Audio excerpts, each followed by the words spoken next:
There are many different religions across the world with diverse belief systems and practices, one of which being Buddhism and its practice of meditation. Monks that practice Zen Buddhism, which is just one specific part of the religion, actually meditate from 8 to 10 hours straight every day. However, not all Buddhists practice this rigorously, and it is up to each individual as to how big of a role meditation will play in their lives. Overall, though, the religion of Buddhism is best understood when it is defined, compared to other religions, and has its key elements broken down, including Buddha and meditation. I've read many books over the years on this religion just for my own interest, and took a course on Buddhism when I was at the University of Illinois. Yet in doing more research, I was still able to grow my knowledge even more on this topic. I don't know if anyone in this room is Buddhist, but if you're not, hopefully my speech can teach you a little bit more about this religion, which can be helpful when meeting new people with different beliefs and trying to be mindful of them. When learning about a religion, it is important to hear the definition, the differences it has to other religions, and its core parts broken down, which I mentioned are the practice of meditation and Buddha nature.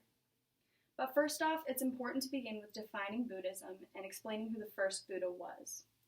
According to the Merriam-Webster Dictionary, Buddhism is defined as a religion of Central and Eastern Asia, growing out of the teaching of Siddhartha Gautama, that suffering is inherent in life, and that one can be liberated from it by cultivating wisdom, virtue, and concentration. Siddhartha Gautama was the first Buddha because he was the first person to achieve enlightenment, which in Buddhism means discovering all of one's past lives and righting wrongs, or what they call karma. He also taught that suffering is inherent in life, and that finding enlightenment is the only way that you can be freed from it.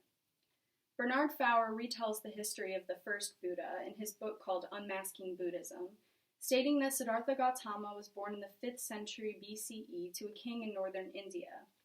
He grew up and then fled the palace and his princely duties to master meditation, discover all of his past lives, and achieve enlightenment.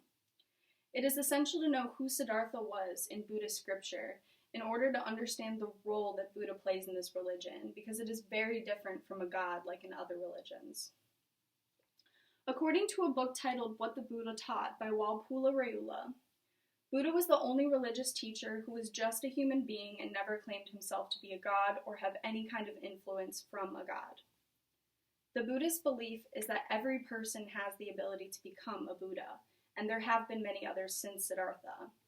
This is why when you see statues of Buddha, you might have seen many different ones. Ones with big bellies, one's holding things, one with big ears, etc. It's actually because you've been seeing many different statues of different people who have reached enlightenment and achieved Buddhahood. And it is believed by Buddhists that enlightenment can't be achieved without mastering meditation. Meditation is similar to prayer in other religions. However, it is taught that instead of talking to a higher power, it's about searching for answers of oneself and connecting with inner Buddha nature. In a book called Buddha Nature by Sally B. King, she states that the belief of Buddhism is that every person can connect to their own Buddha nature through meditation. In practicing this, Buddhists seek to escape the cycle of reincarnation, which they refer to as suffering. Escaping this loop is Buddhism's ultimate spiritual journey. Reincarnation, or becoming a different living thing in every lifetime, is a core belief in this religion similar to Hinduism. However, Buddhists seek to escape this cycle of life and death and enter into nothingness, which they refer to as nirvana. According to an article called Chan, or Zen Buddhism, from the journal Philosophy East and West by Hu Shi, one specific type of Buddhism, Zen Buddhism, believes in practicing meditation for hours at a time every day. In monasteries in India, Zen monks, whom I mentioned in the beginning, practice for 8 to 10 hours straight daily. They say that by doing this, they are dedicating their entire lives to mastering their meditation in Buddha nature, so that they can escape into nirvana, or nothingness, through enlightenment. It is important to note, however, that there are ranges in the practice of meditation, and that some individuals are stricter than others.